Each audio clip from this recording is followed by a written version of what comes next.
If you have an impression as if Islam brought Tesbeeh, please clear that impression of your mind. It was never the creation of Muslims and was never the creation of Islam. Nuurul-islam, reviving the sunnah of the Prophet sallallahu alaihi wasallam. It on the social media, and I received some comments, which is actually the main reason for me coming to address another issue this morning. Some people in that lecture, as posted on the social media, were saying, oh, even in Professor Alaro's mosque, or in the mosque that he prays, there were tasbeehs hung on the pulpit of the mosque.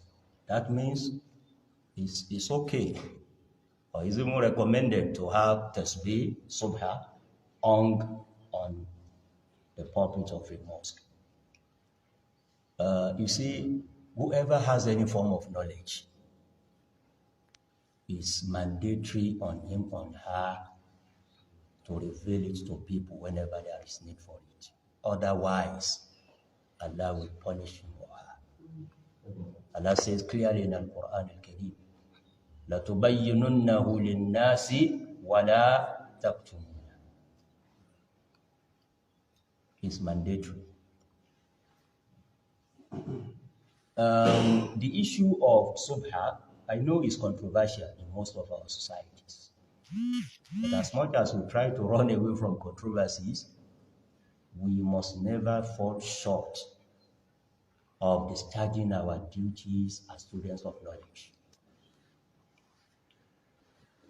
And I would like to simplify the matter by just putting a set of questions to you. And everyone, honestly, sincerely, should answer those questions on his or her own. Question number 1.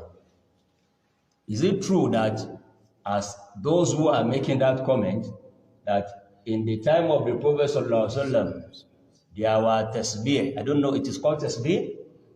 No, because that is what is known as in the part of the country that I come from. But in the Arabic, it's usually called Subha. Is it true that in the time of the Prophet ﷺ, Subha or Tesbeehs were hung on his pulpit? The answer is no, and there is no controversy whatsoever. That's question number 1. We must get things clear. Were there tasbeehs hung as are being hung today on our pulpit? Or even on any part of the mosque of the Prophet ﷺ? The answer again is capital no. Question number 2. Let us answer those questions sincerely and honestly. Did the Prophet even have a tasbeeh? Talk less of hanging one. My dear brothers and sisters in Islam, without any iota of doubt, the answer to that one too is no. My leader, your leader, my role model, your role model, Muhammad sallallahu alaihi wasallam, had no tasbeeh throughout his lifetime. That's question number 2. Question number 3 that I'm urging all of us here and elsewhere to answer honestly and sincerely. Who introduced tasbeeh into our act of worship?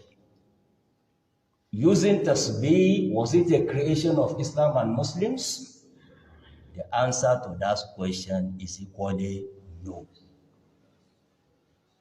Tasbeeh, subha, was used hundreds of years before the advent of Islam. One of the sects that is popular up till today of using tasbeeh, subha, in their own ways of worshiping God is the Catholic. Up till today.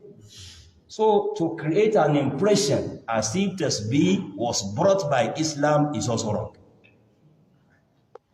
Introduction of tasbeeh into act of worship was never created by Islam or introduced by Muslims. Muslims saw it being used by other worshippers, by other followers of other faiths. And one way or the other, they felt they can imitate them. But as I said in the beginning, my prophet and your prophet did not have one. His companions, all of them, none of them had a tasbih throughout their lifetime.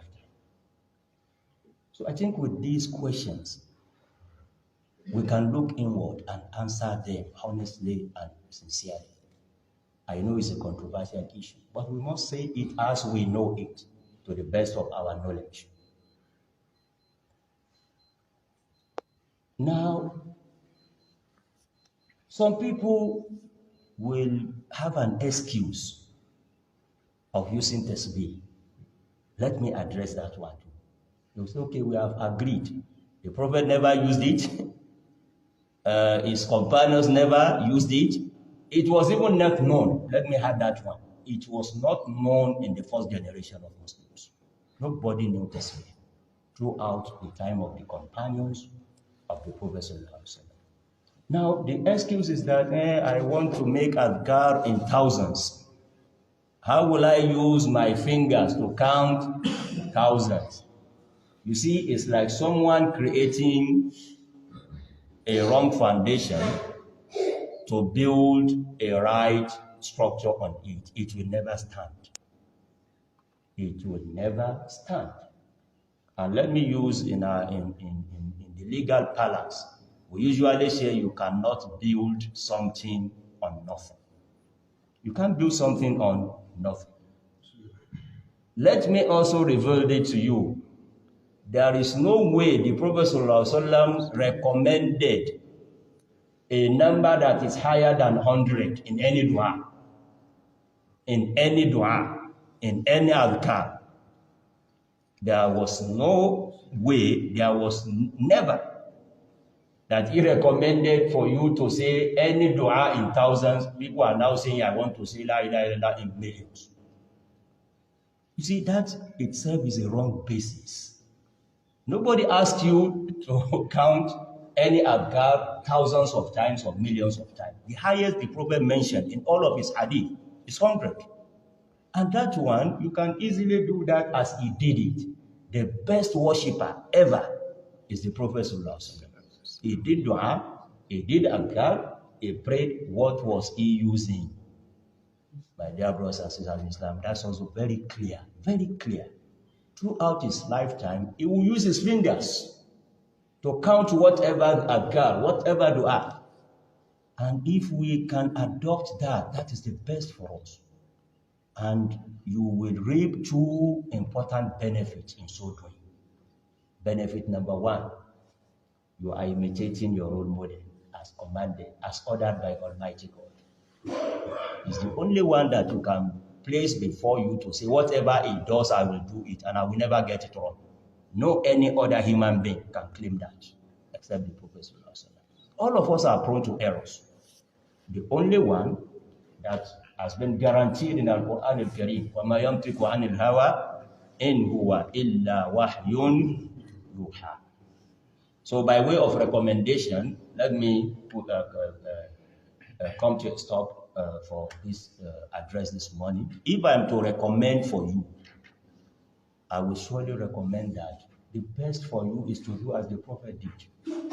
He never used any other means of calculating his own dua or adhkar, either after salah or even in some other cases. He always used the fingers of his both hands, or sometimes the fingers of his right hand only.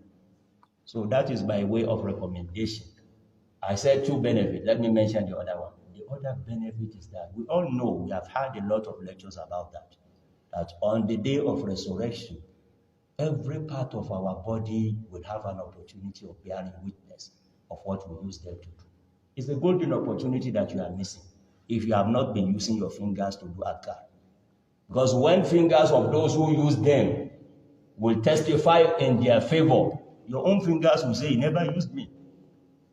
And you will not find tasbih on that day. Where will you find one?